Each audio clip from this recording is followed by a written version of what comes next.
మడిషినాక కూసంత కళా పోషణ ఉండాలి. కడుపన్నాక జర కంట్రోల్ ఉండాలి. ఊకే నూనె దేవిచ్చినాయి, పెంక మీద కాల్చినాయి తిని తిని ఆస్టకొస్తుంది. ఇక ఒక్క పూట హెల్తీ ఫుడ్ తిందామని ఓట్స్ మీల్ అయితే షురు అయితే వేసినా కానీ ఎన్ని రోజులు కంటిన్యూ చేస్తానో దేవునికే ఎరక. ఇక ముందుగా ఒక పిడికడు ఓట్స్ తీసుకొని దాంట్లో మీ ఇంట్లో ఉన్న డ్రై ఫ్రూట్స్ అన్ని వేసుకొని పాలు తేనేసి నైట్ పూట నానబెట్టుకోరి. ఇక పొద్దుగాల ఏం చేసుకోవాలి, యాపిల్ దానిమ్మ ఏ ఫ్రూట్స్ ఉంటే వేసుకొని కలుపుకొని తినరనుకోరి, మస్తు రుచి ఉంటుంది. సెకండ్ డే జోర బోర్ కొడుతుంది, థర్డ్ డే అసలు తినబోదు కాదు. కానీ ఎట్లయినా కంటిన్యూ చేయండి. ఇక ఇది తిన్నాకో అర్ధగంటకి గ్రీన్ టీ తాగిరు అనుకోరి, కడుపు సాఫ్ అవుతుంది, దిల్ ఖుష్ అవుతుంది అన్నట్టు. నేనైతే ఆయుర్వేదిక్ డీటాక్స్ గ్రీన్ టీ అనేది వాడుతున్నా.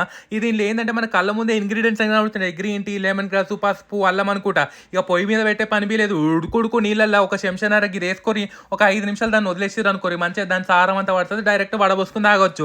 చాలా మంది లెమన్ హనీ వేసుకుంటారు. నాకైతే ఏం అవసరం లేదు. టేస్ట్ మంచిగా అనిపించింది. వేరే చేసేది ఉంటాయి కదా, అరే హెల్త్ బెనిఫిట్స్ కూడా దునియా వరకు పోయినాయి. వెయిట్ లాస్ అవుతుంది, బ్లడ్ ప్రెషర్ కంట్రోల్ ఉంటుంది. ఇక పేర్లు ఉంది కదా, డీటాక్స్ కూడా పనిచేస్తుంది అన్నట్టు. డిస్క్రిప్షన్లో కావాలంటే లింక్ ఇస్తా, చూసుకో.